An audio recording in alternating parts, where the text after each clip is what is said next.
He was a little bit before my time, but I had talked to Rudy years later and asked him, I said, well, what was it like when you were in? He said, man, getting a slot to go to jump school was awful. So you had to, and this is where the tradition of fitness came in, is you had to compete against all of these guys. And this is where they became superhumans. He's like, so going to the Army to do jump school, you got to do their PFT. And I don't know what their max push-ups is, like 20, 30, whatever it is. He's like, we would go face-to-face, head off, and you had to do no less than 200 to 250 or 300 push-ups. He goes, for me to go to jump school, I had to do 300 push-ups, unbroken.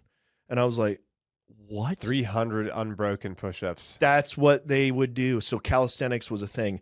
When I was going through the RIP program, there was, I believe it was Master Sergeant Yarlum, and he didn't look crazy big, okay? But they kept telling us he's part of the Thousands Club. I was like, what's the Thousands Club?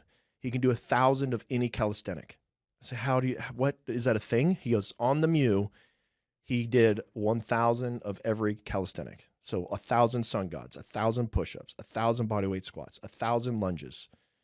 Jesus. What rank was this guy? Master Sergeant. He was a Master Sergeant that was just jacked as crap. So, like I said, when I was looking at him, I'm thinking, no, he's not that big. So he just got back from his Mew, and he came down, and he gave us a little sun god treatment. So we circled up in a wagon wheel and stuck our arms out. And for 30 minutes, that's all we did was sun gods. 30 minutes. And he never moved. His pace never changed. His voice never changed.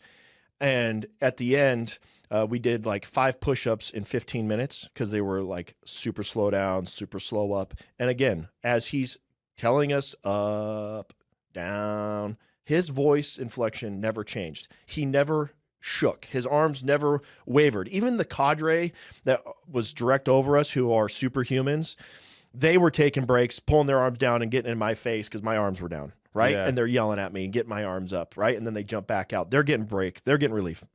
No, I'm Master Sergeant. Jeez. So at the end of that, he circled us up and he could have put a Coke can on his chest, flexed and set it on top of it. His T-shirt had cleavage because he was so thick in the chest. Was he? How tall was he, do you think?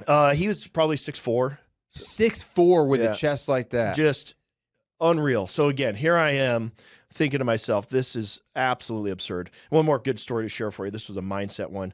So like the first week I got to the unit, we were doing the 2-a-days, and I have no idea what fitness really is or how I should eat. I just know that I need to eat good food, and protein is that. And after you work out, you should eat. I read muscle magazines, get a good protein shake, get a good meal.